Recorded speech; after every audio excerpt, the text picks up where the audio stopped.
What do you say? What do you know? Welcome back. Welcome in. Thanks for joining us one more time. I'm Pastor Dave. Sitting with me is Randall, the armor bearer, and we are They That Believe. We talk about church culture, pop culture, entertainment news, geek news, all filtered through a lens of lifestyle Christianity, weird news, current events, anything going on in the world that may be of interest. Coming fresh off the heels of our Halloween podcast, we got a pretty good response on that. Follow up with you, and there were some things. We did that for like an hour and a half, and even then, your time goes so fast when you sit down and talk like that and start having a good time. There was so many other things that I wanted to touch on and didn't get a chance to, but anyway, I wanted to ask you about some stuff about Halloween candy. Okay. But first off, give us a report on how things went with your girls. You guys, I assume you got out on Halloween night and took trick-or-treating. Mm-hmm. It was kind of rainy here and yucky, so we didn't go very many places, but they got the good stuff this year. We went to the family and friends, and we didn't mess around with all the folks in town. So, well, that was what I was going to ask, where you guys went, if you went up and down your street, or did you get over on the main street, or any of that kind of stuff? We got over on Main Street for a minute, but most of it was just, my parents, and then so they cleaned up pretty good. They had some full bags when they came home. It did rain pretty well on Halloween night. Yeah, it was rainy and cold, so I didn't expect we would see many people out, but we actually did. Folks were out trick-or-treating in the rain. Now, they didn't stay out long. It seemed like within a couple hours, I think everybody made their way back home. But when we were here and we were doing the Halloween pod, talking about that you didn't like, or you kind of gave a black to, was Smarties, and I didn't stop on that while we were there, but and I heard somebody else in the week around Halloween kind of besmirching Smarties, and I was like, that's one of my favorites. I kind of like the Smarties, but just a kind of an addendum to the Halloween pod and some stuff that we didn't get to talk to, or I didn't get to bring up. Do you have a particular favorite candy or favorite Halloween candy? They may not necessarily be one and the same. Well, I really like the Tootsie Rolls for some reason. I know they're like the cheapest probably you can get, but I could probably eat a whole bag of them myself. People are generally like that with Tootsie Rolls. Tootsie Rolls to me are, I don't know, they're kind of like pancakes. It's like when you start, they're like awesome, but in very shortly you're just sick of them. Right. Yeah, and the Smarties, you guys kind of gave a black eye to. I like those.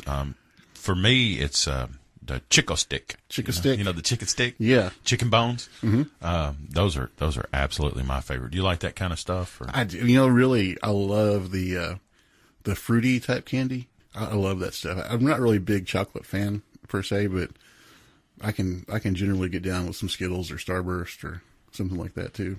Yeah, and some of those are sour. I don't understand the whole sour craze. Even stuff that's not like the heavy-duty sour candies, even just the tangy, sometimes it's too much for me. I don't get that either. I don't get why they do the ones where you try to make the weirdest face you can when you take them. I don't get it. Well, that's the thing with food, and of course, if Gretchen was here, she would take me to task for it. Because what I was about to say is, we have a thing in us where we like punish ourselves with food. How much is, oh boy, have this, it's great, it's really sour. Have some of this, boy, it's really hot, it'll light you up. So I'm just thinking how I hate sour candies, but yet I eat like really hot, spicy foods. Oh yeah, I love hot food. The Jelly Bellies, didn't they have like a strain of Jelly Bellies that was like snot and vomit? And yeah, they have a thing of Jelly Bellies, and I knew they were like, they made like popcorn flavored and like some stuff like that. It's great. They have it's like really tasted like vomit. There was snot. They make them even where they have them mixed together in a bag because they look close to another type of jelly, and so they mix them in the bag so that you don't know if you've been Russian roulette kind of right. thing. You don't know if you're grabbing the popcorn or whatever. Who is this for? Who is the market? Kids trying to gross each other out? Probably. I think it came on Potter after the Potter movies. They had those Burt's Beans or something in there where they were gross. Some of them were gross and some of them were good. I don't know. I'm not into Harry Potter. Yeah, me either. What'd you call it? Burt's Beans, maybe. Was it supposed to be like a candy or like beans or? Well, I mean, they looked like jelly beans in the movie, but you couldn't tell. Some of them were really good and some of them were like gross flavors. So. Well, let's see, chicken sticks. The Chico stick, the chicken bones have that toasted coconut on the outside. Boy, that just that does some magic. Seems like I still see kids like going for a lot of the same stuff. I guess we did too. Starburst. We had like nowalators. Nowalators. Remember those? Oh, yeah, nothing like pulling filling out with a now and later. Oh, that's not funny because I have an empty place where a filling was. I lost mine on a Milk Dud. Oh, Milk Duds are bad too. Yeah, several months ago. Several months ago. Still haven't gone to the dentist, but was chomping away on them. I'm a candy addict. And I was chomping on a Milk Dud, and all of a sudden it got really crunchy, like a hard, like grains of. And I'm like, what is this? What is in my Milk Dud? And then it takes your mind a second to kind of get around it. It slowly started to dawn on. I was like, oh no, it's a filling. And I'm eating it, which is stupid because, it's in your mouth anyway. But the idea of swallowing is different. Anyway, what was I saying about what are yours like? Is there anything they fight over? Like they get home and they get I the want Reese's, yours? anything Reese's, like Reese's Pieces, Reese's Cups, the Reese's Breaks, they're all over them. Yeah, me too. And the Reese's Pieces, again, peanut butter flavored stuff. Yeah, and M&M's try to do it with their peanut butter M&M's, but it's just not the same. Reese's Pieces are just... This is so peculiar about me. Everybody's enthralled listening to this. Some of my favorite candies in the world. I love chocolate peanuts. Oh, those are the chocolate peanutsters. And I really like M&M's. But guess what I do not like, can't stand? What's that? Peanut M&M's. Oh, I love M&M's. I don't know why that is. I don't know if it's a consistency, that candy shell outside the peanut or something, but man, I can eat chocolate peanut till I'm sick and M&M with, but the peanut M&Ms, they're not appetizing to me. I can eat like the entire bag of peanut M&Ms. Just no problem. One sitting, gone. It makes no sense because you think in your mind at least they're the same thing. But anyway, it's health food, isn't that food? Isn't that how that goes? Is it? Depends on. Well, I mean, if they're fried in oil or big, I don't know how they even prepare them. I guess they boil them and then heavily salt them, and I don't know that they're as healthy as some people might. I don't know. Maybe if they're unsalted and stuff like that, but who wants that? I want them greasy and thin. Yeah, who wants just regular old peanuts? Even a little bit warm if we can do it. You like candy corn? Yeah, I love candy corn. People are that's another that's kind of divisive. They're like, ooh, that's gross. Or people, I used to keep like a bowl of it at the house for Halloween, and it'd be gone within like a week, Gretchen brought home a bag from the Amish store for me. It was candy corn with some peanuts in it. Oh. And again, you get kind of that salty and sweet. What it reminded me of, like if you were to get an even amount of the peanuts in the candy corn, it had like a taste like a payday again, which I like with the peanuts and stuff. But the peanut tasted funny. For some, I don't know why. In this particular bag of candy, the peanuts tasted. I didn't really finish it. I got a bag of Spanish peanuts from there, and they were horrible. I don't know if I'd imagine that you're supposed to prepare them somehow, but they were bad. Well, in what kind of shape or condition did they come to you in then? They were just regular. It was a bag of Spanish peanuts, just a regular bag, and they had it on the shelf. I've never had Spanish peanuts before. I got them, and they were not good. They taste like an acorn almost. You ever had an acorn? Yeah. So you maybe you were to do something else with them to prepare them? Maybe there's some sort of recipe they go in or something, or I don't know. But it bad. Something else happened around Halloween. You got a new addition at your house. Oh, I really have not had a chance to even talk to you, or much less meet the little. Tell me about your new friend. We have a dog, a Chihuahua wiener dog mix. So his name is Spice. Oh, okay. Well, I had his full Christian name. His full Christian name is Spice Bennett. The girls love him. They think he's great. He's a mess. He's 2 months old, and he is constantly. The girls will leave their socks, shoes out there, so their socks. The dog got a pile of socks somewhere in the house. Yeah, he's got them hoarded. What you do is, or we've done. This has worked with all the dogs I've had, I think, in my life. But you take an old one that you don't need, an old tube sock or gym sock, and you put a knot in the middle of it. We call that woolly booger. Hey, that's the cheapest chew toy you can get. You know how kids, like, you buy them expensive toys or drums or whatever, and they'll still go get the pots and pans and bang on them. Right. The dogs are like that too. You can go buy them the nicest chew toy, but that old tube sock woolly booger, man, is the best thing in the world. It's funny though, because we had Dachshunds when I was a kid, but I've never had a Dachshund Chihuahua mix. And the dog's super smart. Usually my dachshunds we had when we were little were like half, they were dumb. And this got some sense to him. Is that particular to Doc? Is it particular just to the dogs that you guys had? I don't know much about them. Are they normally kind of slow?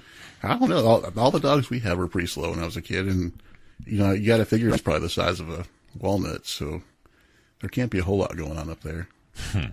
But he plays fetch and sits and rolls over and does all that stuff. I saw when you kind of put a word out that you were in the market for one and looking. Where did you ultimately? I got him off Craigslist. Oh, okay. And the lady had him, and I guess she couldn't take him anymore. But I went to met at the Fed's parking lot, and I was out there trying to figure out because there's 3 cars there with people in them. Well, which one is it? So I walk up to the first one, like, "Hey, do you have a dog?" And the lady's like, "No." And I was thinking that's got to be the most random question anybody's ever asked. So, business is it of yours? You just walk up to people in Fred's parking lot and ask if they have animals. Like the old when the guy walks up, "Hey, does your dog bite?" And the guy says no, and he reaches down to pet the dog, and the dog bites him. He said, "I thought you said he didn't bite." The guy says, "That's not my dog."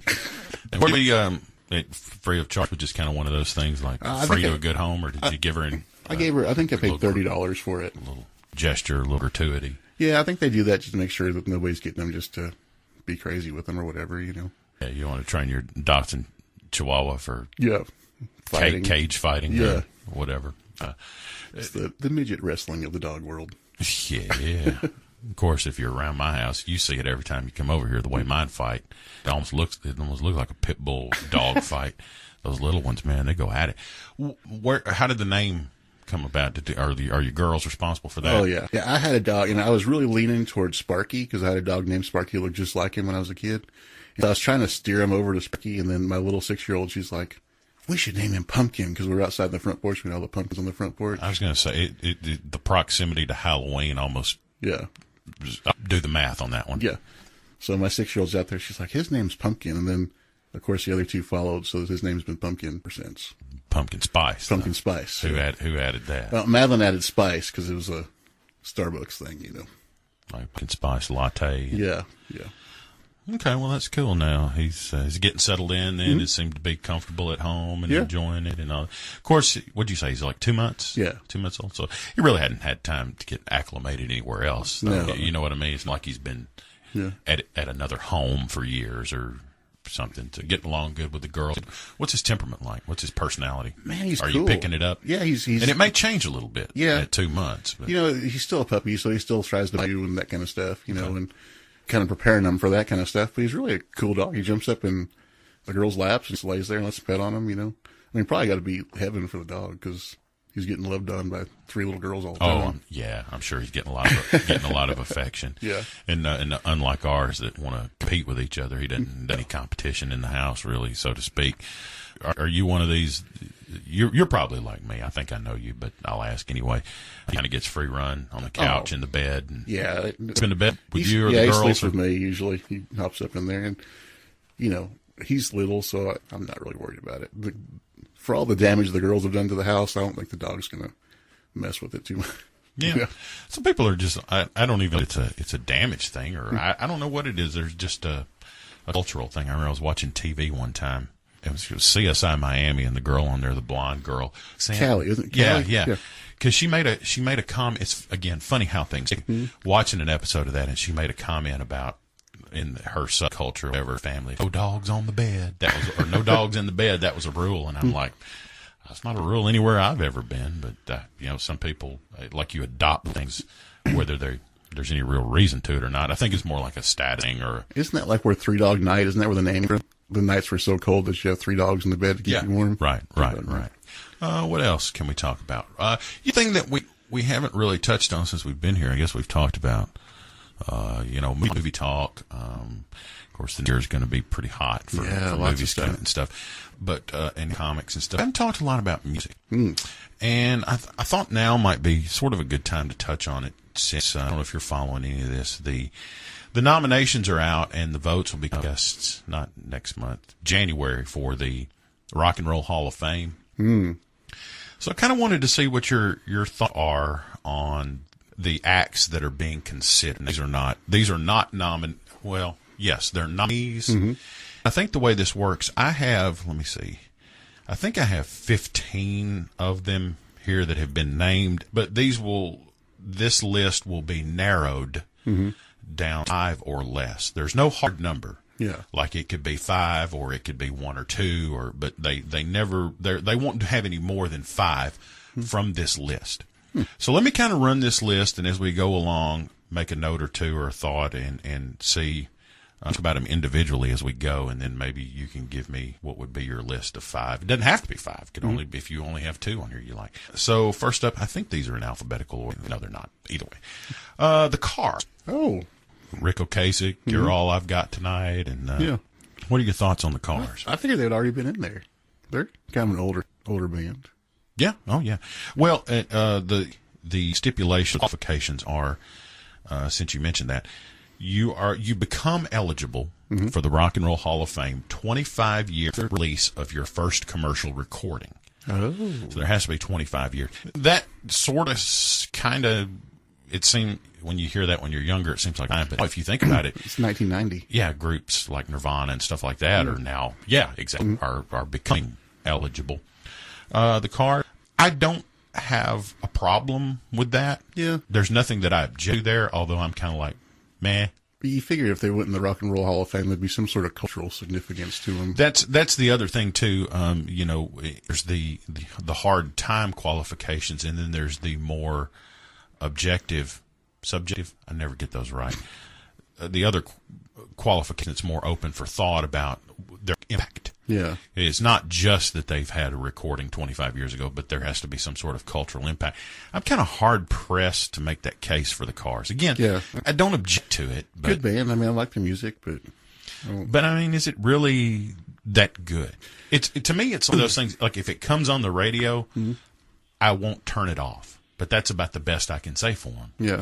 I'm not really interested in. I kind of put that in the level of if it didn't sell a bajillion albums, would you still even care about it anymore? You know? And if you think about it, like, even contemporary acts or anything like that, if you ask them, well, who are you influenced by? Who do you listen to? When have you ever heard anybody? Again, I'm not going to make the case against them. I'm not. And if they did, God bless them. And that's totally fine. I mean, they've done the work. Yeah, they could use it by now. I'm sure there's a Where Are They Now video being made. I just don't know that. You ever watched the Who? The Where Are They Now? Yeah.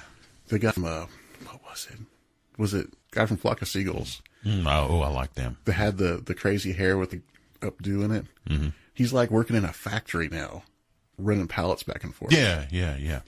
Flock of Seagulls. What was it? They have one I really like. Love Song, 21st Century Love Song, something like that. There's one it's like a second track on that album that has Iran and all that. Okay, we can run along then. Again, not feeling strongly about the kind of. Now that's the first name I threw out. Yeah. As I move further down the list, they start to look a little better. Okay, good. Secondly, Chic. Remember them? Freak Out. Oh, right? Yeah. They freaked. Good times. The good times. What I like about Chic, and now obviously those songs immediately, it's like, oh yeah, those. You hear they're very ubiquitous. Nile Rodgers, who was kind of the mastermind, the main guy, really like him. Superb guitarist and producer. He went on to produce records. You really think they were rock and roll, though? Well, that's where we start to steer the conversation. Mm-hmm. I think it's more like disco-y. Tell you what, let's not stop and do that there. Okay. Let's move forward, because I think you're going to find more appropriate places to do that. Oh, okay. So, yes, I share your... Now, the next one, this one is... They need a disco Hall of Fame. Wouldn't that be awesome? Yeah. This one is an easy yes for me. Mm-hmm. Chicago. Oh, yeah. Right. You ever seen them in concert? I did. I worked a security detail for them in Interlochen, Michigan, back in 95. If you could have two most opposite bands, saw the Doobie Brothers, Chicago in concert together. Why do you say they're opposed? Well, the Doobie Brothers just seem more of a like down and dirty type band. And Chicago always seemed kind of upscale type, Yeah, but I kind of see that as a chocolate and peanut butter thing. Like could be. It's like that show. It was an awesome They're concert. different, but that show makes sense to me. Yeah, it was an awesome concert. I loved it. Yeah, Chicago in person way better, I think, than anything you can get on a recording from them. So we are both in agreement. Chicago is an easy an easy yes on that. Yeah, for sure. The one thing that I do hear though that's that gets brought up in the conversation about them. Chicago is kind of they've had very distinct phases. In other words, like the Chicago of the 70s and early 80s, not the Chicago of the mid-late 80s. Well, I don't think anybody out of the original band is still playing with them, is there? I don't know. I don't know about that. But, they shifted their whole thing in, the mid-80s or so when in the Peter era. Mm-hmm. Not that he wasn't there before, but they kind of just turned into a different band. And those were great songs. Mm-hmm. The bass and stuff. I remember that, and I was little in the 80s, but I still remember the 80s, and it was a weird time for music, really. Oh, I think it was a great time. Yeah, I mean, music was great, but it was, as far as the different types of music that was out there during the 80s. Here's another one. Actually, the next two are going to be easy yeses for me, but I guess I need to slow down if I only get 5. Number 4, Cheap Trick. Baby. Oh, yes. Oh, yes. Live at Budokan. Had the tape. Had the I tape. want you to want me. Yes. Oh, love me some Cheap Trick. Nothing like some Cheap Trick and some Steely Dan to go cruising down the highway with. Surrender, Mama's all right, Daddy's all right. Oh man, I love Cheap Trick. I had my cousin who was older than me. He was I don't know, was in grade school. He was a teenager and he played drums, and he had drums. Our aunt lived in an apartment kind of attached to our house. It was next door. It's weird, but and I would hear him playing drums, and he would play his drums like I could be outside playing, and I could hear him playing his drums, and he would play along directs. He would play along to Cheap Trick, and he would play along to Rush and some other stuff. And when he moved out, kind of grew up, he left behind some records, and he left me a Cheap Trick 45 that I Want You to Want Me on one side. I don't remember what was on the other one. Here's another one, and of this entire list that we're going to go through, this one to me, the easiest, yes, even more than Chicago, even more than Cheap Trick, Deep Purple. Oh, yeah. And that, wait a minute. Yeah. We're just now getting around to them? That's some rock there, too. I mean, when you think of rock and roll, you think of like Cheap Trick, Deep Purple. And Burn, Highway Star. Oh, man. I mean, that you go back and listen to, I guess it's Highway Star. It comes in driving, it goes to a bridge, you think it's going out, and it comes back again, it just goes on, and they just play that so hard. But easy guess. All right, now, I go Cheap Trick, Deep Purple. Here's the next one. Janet Jackson. Did she even Miss Jackson, have a if you're nasty. Song? Rhythm Nation. She was. Now, nothing against Janet Jackson. Yeah. She has some great songs. Right. Beautiful lady, good singer, great dancer. And not that I wouldn't even say she's not influential or anything, but I'm not in a big hurry to put the lady in the Rock and Roll Hall of Fame. No. Again, pick your favorite band today, and who's going to say, yeah, who were you influenced by? Oh man, we grew up cutting our teeth to Deep Purple and Cheap Trick and Janet Jackson. Yeah, we were rocking on Janet Jackson. Janet Jackson, I think, is what you had like the girl in the car with you. Yeah. If you had the girl in the car, and I think I got a Janet Jackson tape in the back. And being at the time that came out, I was a kid and not interested really in dancing. I was never much of a dancer too, and I guess that was kind of dance music of the time. Yeah. Number 7. Now this one's going to be a challenge for you. Mm-hmm. The JBs. Now, for those that are not familiar, the JBs are the JBs came into being when James Brown very hastily threw together a backing band, and lightning in a bottle, as we always talk about. Somewhere the musical lottery got hit, and I mean the guys that came out of the JBs, Catfish Collins, Bobby Bird, Maceo Parker, one of my personal favorites. Now I played in a band for years, and this is peculiar because I played in a death metal band. Mm-hmm. I know it was a different life. And even though I had come up mostly playing guitar, I played bass guitar, and adopted a very physical style. I was a finger player, slap pop, and when I played, it was like beating the thing. Yeah. And one of the things that the guys that I studied, again, I'm playing bass guitar. I'm playing a 6-string bass guitar in this death metal band. And I would, at home, had video cassettes and would study, what do you call them, like instructional videos with, like Verdine White from Earth, Wind, and Fire. And this cat, Bootsy Collins. Bootsy Collins. Bootsy came out of JV, space bass. You know, really, James Brown was some serious rock and roll back in the day. I mean, you wouldn't think about it, but way back when, he had some serious rock in him. Well, and I think I just made the case, although my little band was never famous or anything, that I could easily say that even sitting there playing in a death metal band, playing bars, I was influenced by Verdine White and Bootsy Collins and those cats. And that list is so easy to put together. You go, well, have they been influential? Look at Flea. Yeah. Look at the Red Hot Chili Peppers. You know what I'm saying? Right. Those cats could have easily jumped in behind James Brown. So, but then again, we sit there and go, oh, they're so awesome. Is that the Rock and Roll Hall of Fame? But you kind of made it. You're willing to go that far and go, hey, James Brown is rock and roll. James Brown's like one of the creators of rock. I mean, the way I feel, he's probably one of the... Certainly an attitude. Yeah. I mean, the stage presence and all that. I mean, you can't get much more rock than the way he was. I'm willing to entertain open debate on the JBs. You know, just because I love them doesn't mean they don't belong in. And just because I hate them doesn't mean they belong in. You know, I don't... Yeah. Number 8, Shaka Khan. No way. You wonder kind of how that... how that gets compiled. Who thought of Shaka Khan in the Rock and Roll Hall of Fame? I don't know. I'd be embarrassed even. And again, she's awesome. Yeah. I mean, there is no denying. But I don't know. But anyway, I think our thoughts, we go back to the Janet Jackson conversation. Maybe it's the same. I don't know. Shaka's credentials are a little longer, a little better than Janet Jackson's. Been around longer. Oh, yeah.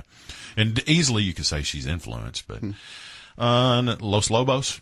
Oh, I love Los Lobos. Yeah. So they could maybe make your list. Yeah. I mean, the guitar player is awesome in that band. Oh, yeah. I mean, the Mexican style of the way they play it, it's amazing. Number 10. I'm curious to see what you think about this because I have a pretty strong opinion. Steve Miller. What do you think about Steve Miller? I love Steve Miller. I do. See, I don't. You don't like Steve Miller?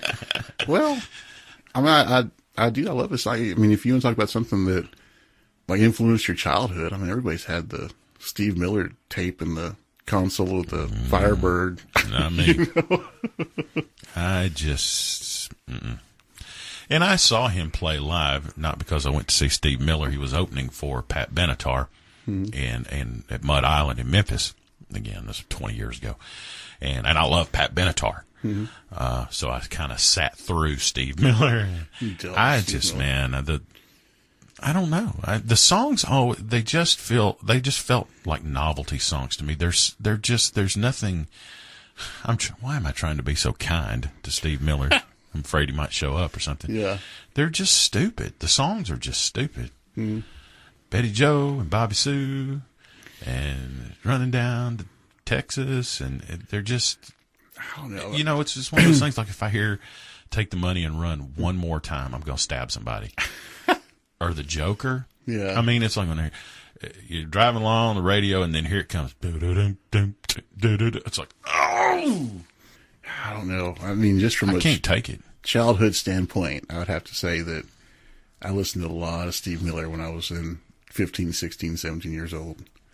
Well, I mean, okay. Voluntarily you listen to it. Oh, yeah. I was going to say everybody listen to it because you can't get away from it. Even today, you turn on the rock station and they're going to play it. They're going to kill you with it. You know what I heard on the classic rock station the other day?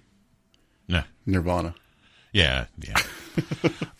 What is it? Somebody was a detective down in Texas. He knows exactly what the fax is. What the fax is. I mean, seriously? Take the people's taxes. Seriously? That's, you know, and you know what you don't hear in songs anymore? You don't get the resumes and the biographies of the subjects of your songs anymore like you used to. Springsteen was always good about that, you know, and Cindy Lou was bagging groceries down at the Costco, and Jim Croce used to be awesome about that too. Jimmy Bob was a administrative clerk at the Chamber of Commerce. It's like Springsteen and Steve, but all those guys. You used to when you get the song, you figure it's somebody that he probably knew growing up, and he's like giving him a shout out in the song. You know? Yeah, and what's the one? Oh, I can't even think of the song. What is it? John Cougar Mellencamp. What's the one he had? Little story about Jack and Diane. Yeah. And they went down to get them a milkshake, and then they went to living in the heartland. And Tommy used to work on the docks, and the union's been on strike.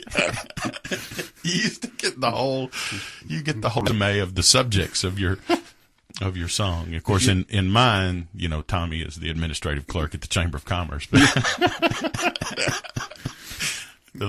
that's a little more challenging. And well, I mean, in that time though, if you got Bruce Springsteen and John, I mean, those are like American icons. You know, I mean, they're going to sing about America and the heartland and average everyday people. You know. Yeah, come on, baby, jump in my car. We're busting out of this town. And we're getting out of here. And maybe it's a Jersey thing. Yeah, you know, maybe if you look at Bon Jovi, you look at Bruce Springsteen, a lot of folks really wanted to get out of New Jersey. They spent a lot of time working on their cars. The best quote I've ever heard in my life. They're talking about who owns the Statue of Liberty, whether it's in Jersey or New York. And Rudy Giuliani gets up there and he's like, well, when my grandpa came to this country from a foreign land, he sure wasn't coming to Jersey. He was coming to New York. The Garden State. So, yes. All right. Well, anyway, the debate's out on Steve Miller, I guess. He's probably an okay choice. I just personally don't care for him. This one's a little weird. 9 Inch Nails. And that's for folks that don't know. I don't know. It's kind of an industrial hard rock kind of. It's kind of that alternative phase everybody was going through back in the 90s. Yeah, and I tell you and it's really one guy group. It's Trent Reznor, and I mean I think as a composer and doing some film scoring and stuff like that, I come closer to respecting his body of work a little more. You know, what am I trying to say? I give that a little more credibility. The albums and stuff, I had some of those when I was younger. But it didn't have staying power with me. I don't still enjoy it, still listen to it. I don't know if 9 Inch Nails was really just I don't know if people actually listen to them or just like to wear the clothes. You know, like pretend like they were. Well, yeah, it tapped into that zeitgeist of the time, at least among the college crowd. Yeah, or a certain portion of the college crowd. That's one that. You know, before I make a hard decision this time around, and I would be surprised, given this list, I would be surprised if he goes in on this round. Yeah, that'd be one of those where I'd be like, can we give that one 5 more years, 10 more years? Yeah, you know what I'm saying? Let's see if it's what the staying power. Let's revisit that a little later. And really, if you think about it, like, what's the last 9 Inch Nails song? Or album that you can name. When's the last time you heard it on the radio? Or if you heard it, it was probably one of those from 15, 20 years ago. I'm sure they made something recently, but I mean, probably nothing that's made it anywhere. This one, I don't like this next one for a couple of different reasons. NWA. Now, here's the thing with this. Here's the thing with this. And of course, we immediately have to go back to this is the Rock and Roll Hall of Fame kind of thing. NWA is a rap group.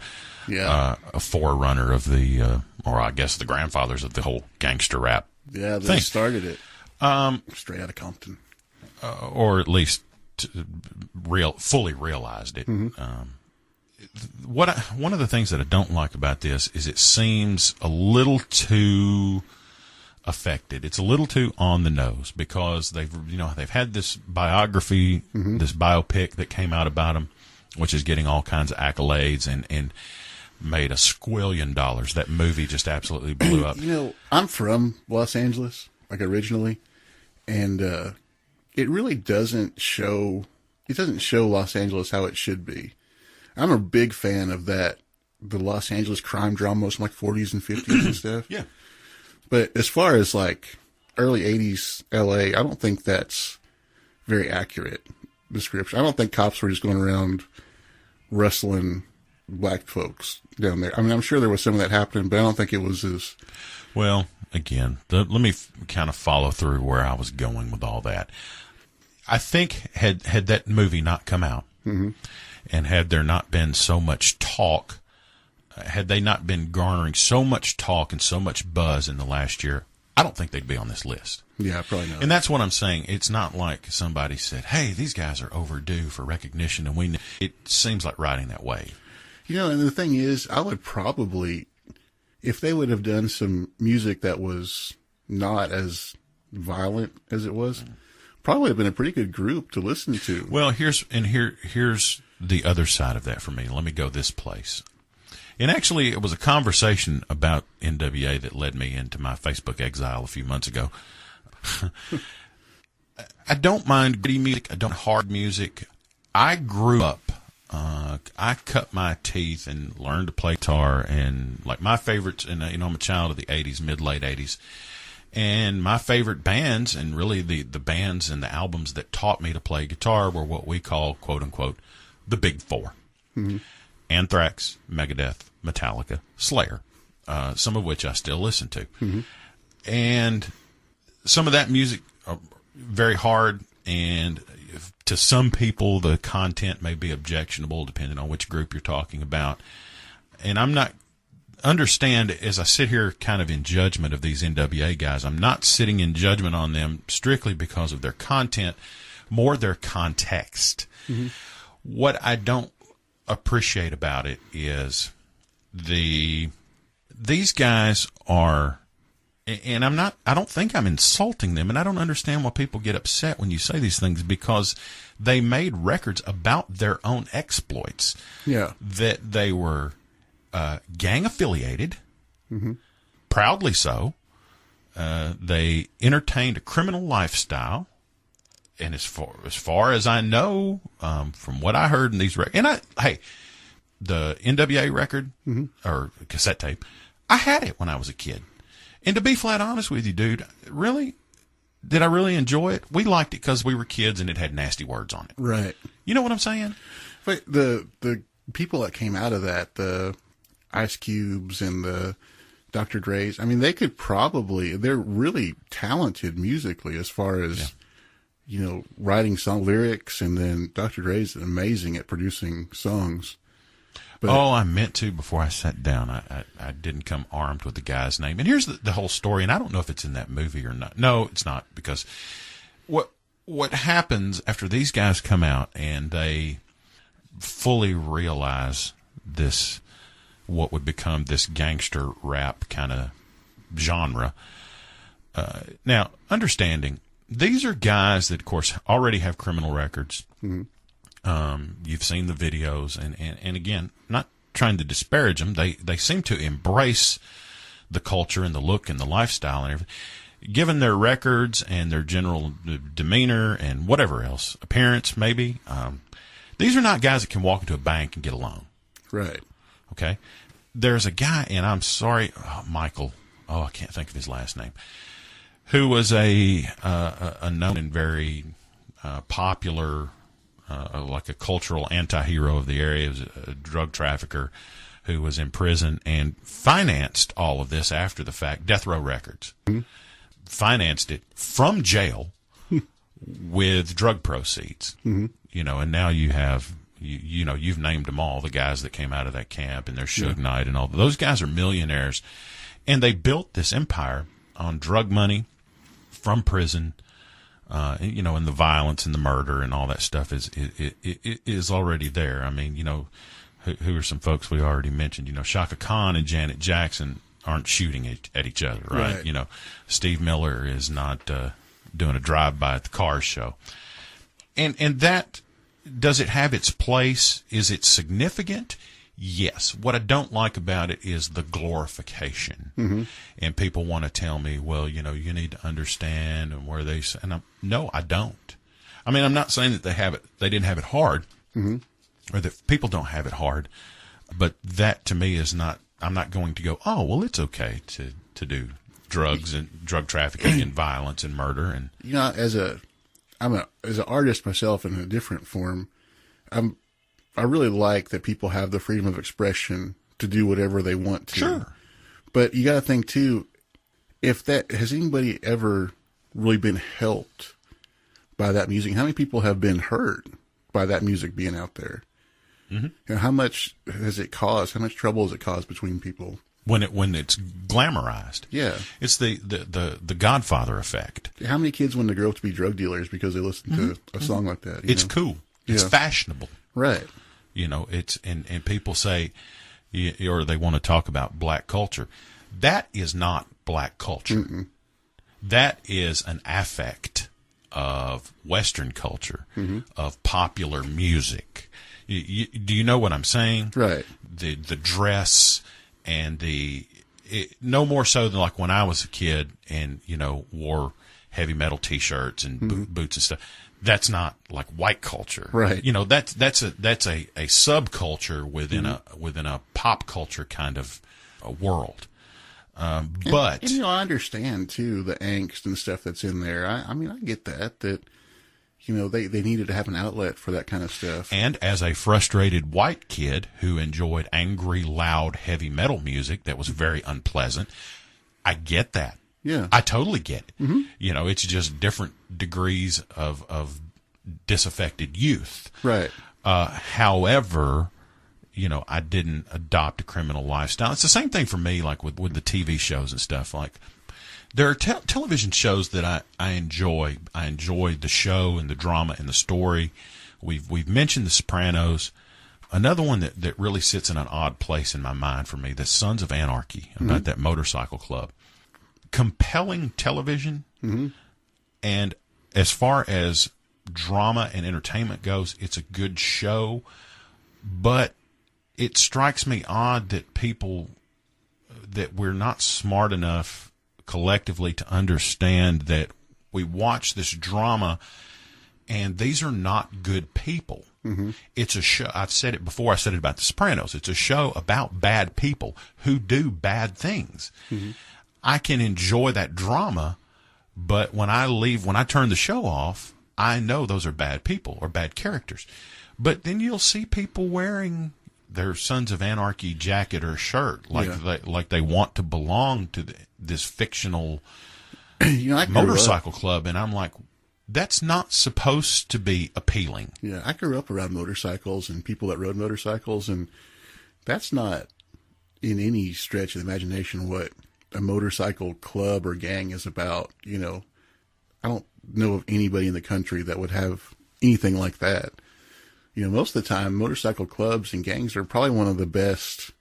Some of them do Toys for Tots runs. I mean, some of them are really mainstream now. Yeah. Some of them are rough, but not as rough as that show would have people believe. Yeah. Anyway, we probably spent too much time on them, so I don't know.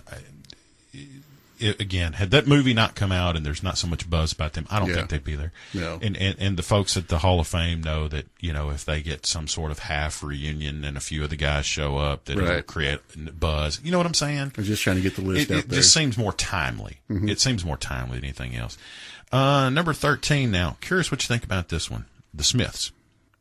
Morrissey, the Smiths. You don't know much about them? I don't know. They're one of my favorites. Okay. They're absolutely one of my favorites. Rock and Roll Hall of Fame. Yeah, I mean, they would get a vote for me. What's one of their songs? There Is a Light That Never Goes Out. That was a Girlfriend in a Coma.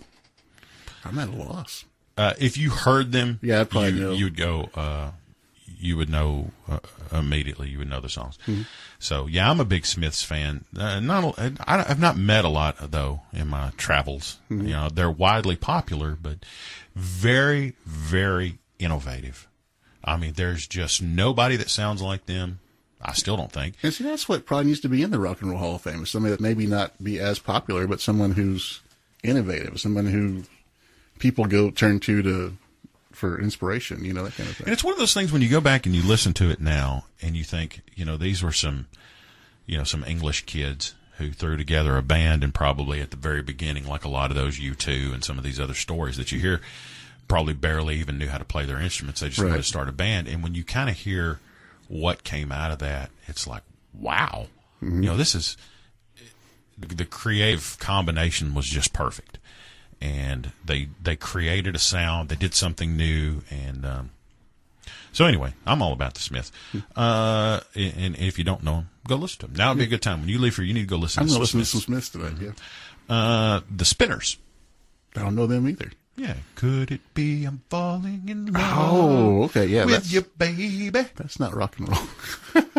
The Spinners, I'll Be Around. Yeah, they're a big R&B vocal group.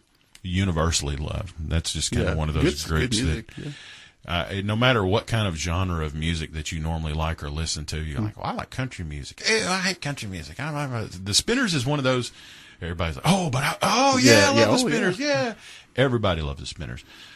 Rock and Roll Hall of Fame. You know, same kind of conversation. And the last one on the list, forgive us for taking so long. And this one is an easy yes for me. A really easy yes. The band is Yes. That's my speed, you know, and being a rock guy and a heavy metal guy and a classically trained musician. The prog rock bands, you know, I'm super big on. And Yes is an easy, you know, roundabout. That's an easy yes for me. So if I'm looking over the list, let me kind of go back and see what we've got here. Deep Purple was the easiest yes for me at the top of the list of my list. Behind them, Yes and Cheap Trick. You know, whatever. I won't qualify the order. And just because of my personal affinity, I'd go ahead and say the Smiths. I would probably stop there, or if I had to go to 5, if I had to put that 5th spot, I'd go to the JBs. I'd probably go with the JBs for sure. I'd probably put Steve Miller on there. Well, that was what I was thinking. I'm not going to leave room on my list for Steve Miller. But that's okay. Yeah. I mean, I wouldn't, like, my feelings are not going to be hurt if he gets into the Rock and Roll Hall of Fame. That's the good thing about music is it's so subjective. I mean, we could be best friends and have complete separate taste in music and still get along fine, you know. So, let me see. So, who's at the top of your list? I mean, it seemed like our strongest agreement probably was Deep Purple. Yeah. And you're going to put Steve Miller on yours for sure? For sure, yeah. Okay. So, what else for you? I think we were in agreement about Cheap Trick. Cheap You know Trick, what? Did I leave Chicago off mine? Yeah, Probably you did. Mm-hmm. I'd put Chicago in there. That's probably one now that I'm getting down to the bottom and I'm letting Chicago and the JBs compete. Boy, that's tough, though. Yeah. Oh, man. Oh, okay. So, what'd you say? Deep Purple, Steve Miller. JB's, Chicago. JB's, Chicago. Cheap Trick. That's 5. You're going to leave Yes off of there, huh? Oh, that's tough. See? Yeah. But what I'm not hearing is Shaka Khan or Janet Jackson I mean, not that it's not good music. It's just or the Poor Cars or whatever. Yeah. But see, and here's, now that we've spent all this time on it, here's the real question. Why should we even really care? I mean, hey, Joan Jett is in the Rock and Roll Hall of Fame. Yeah. You know what I'm saying? Their credibility to me.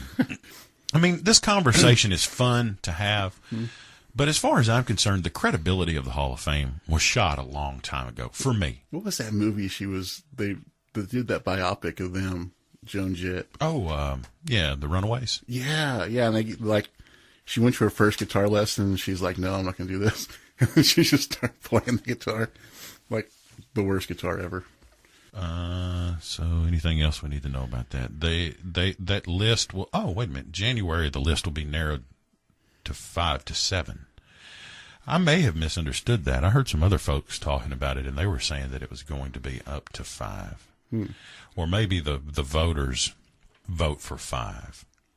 And then they use that to narrow it to 5 to 7.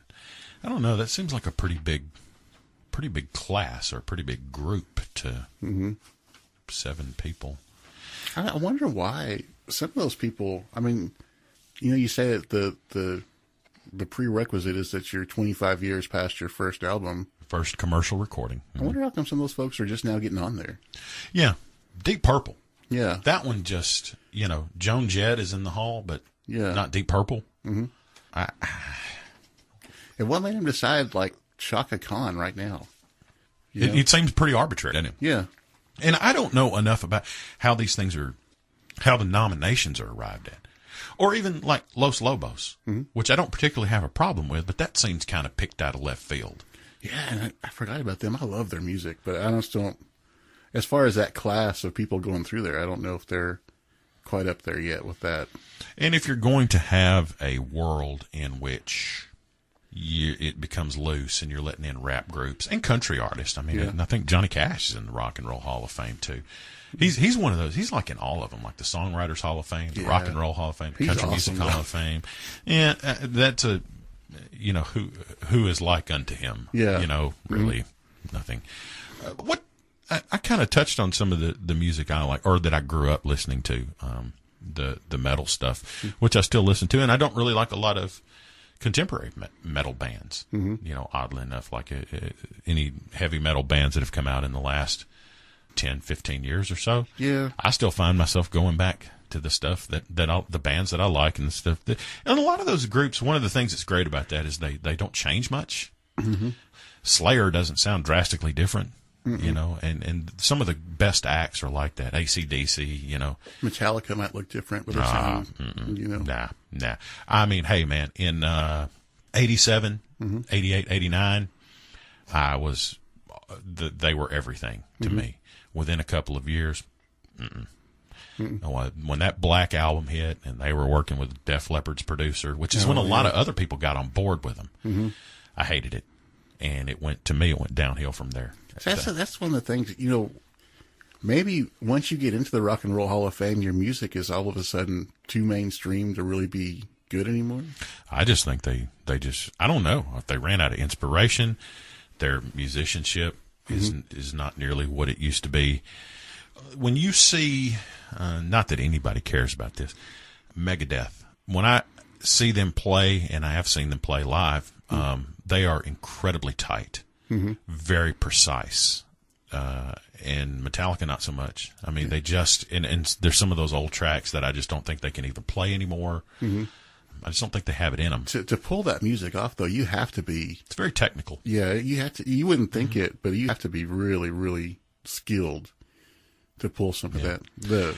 And that's kind of how I came up. Now, when I by the time I got to go to college and I went into a music program, then I went into a jazz school, and that's where I developed my appreciation for really horn players, oddly enough. I mean, there are certainly the obvious guitar players, but we've mentioned those before, Chet Baker and Clifford Brown, a lot of the horn players that I like, John Coltrane. I don't even know that you and I have ever really had this conversation, which is odd. What are you into musically? I know you like blues music, right? You like a lot of blues music. Bluesy music. I love, I really like that 60s, 70s era of music. When you have the Beatles are really good, the Rolling Stones are really good. You know, you have Jimi Hendrix, you have the Doors. All really, really good. And it seems like in the 80s, they just kind of, those bands that were awesome just kind of went to nothing, you know. And then the ones that, like Morrison and Hendrix, aren't around anymore. Janis Joplin, you won't see them anymore. You know? Well, that was a transitional time. There was a transitional time in music. People say, we don't see anything like that anymore. Well, but, you know, there's no period like that anymore. Where the music was changing, and you know, the acoustic folk moving into experimental electric and things like that. And you know, I've even Bob Dylan, when they first got the electric guitar on stage and they booed him off stage with it. Dylan. I don't. Well, this made me think of that. Do you like Tom Petty? Oh, I love Tom Petty. See, I'm not real big into that. Oh man, Mary Jane's. There was a down the street from Mom and Dad's house. There was this little like restaurant that had a pool table in it and a jukebox. And, like, that was the first thing. Mary Jane's Last Dance was the first song to come on there. He's one of those, I think he kind of occupies that same place that Steve Miller does for me. He's really universally loved, but, you know, it's one of those things I should like, but I really don't. He's got a voice. I mean, his voice is just so particular. I really do like it. Hard-working guy. I know on the stories that I've heard and read about, you know, how they came up. You know, he really worked. I mean, he made it a labor. I was thinking about something that makes me think about those that I should like, but I don't, like Pink Floyd. Never cared for Pink Floyd. I don't really like Pink Floyd either. You know, I'm not into it. So is that what if we cover blues music? That's about what you listen to? Yeah, I love Louis Armstrong. You've mentioned him several times. I love the old, like Scott Joplin. We did The Entertainer, the old piano music. I love that kind of stuff. Yeah. And then I love like the old hymnals. Yeah. The old hymns people used to, oh man, some of those are just amazing. When you hear them coming from that deep, old, scratchy record voice, Talking about influences and weird influences and where things come from. I had an instructional video with Flea where where he basically teaches you the bass licks that he stole from Bootsy Collins and Verdine White. That's where I learned how to use space bass. I used an envelope filter on my bass to get a boom, boom, boom, right? And oddly enough, the instructional video is interview style, and he's being interviewed by River Phoenix. I wish I still had it. You could I bet you could find it on YouTube. On YouTube, yeah. Oh, and River Phoenix is out of his skull. He's high. He's high as a kite, right? He's like just laughing in the middle of sentences and stuff. But anyway, where was I going with all that? Oh, Flea started as a trumpet player, and his dad was a musician of somehow or another. And I just remember there was a line in there, and he goes, "Some cats play high, some cats play fast, but nobody, and I mean nobody, plays like Louis Armstrong." I don't know why that always stuck with me. Yeah, and it's one of those, everybody knows the song, and It's a Wonderful World and all that. People forget that dude could blow. Oh man, yeah.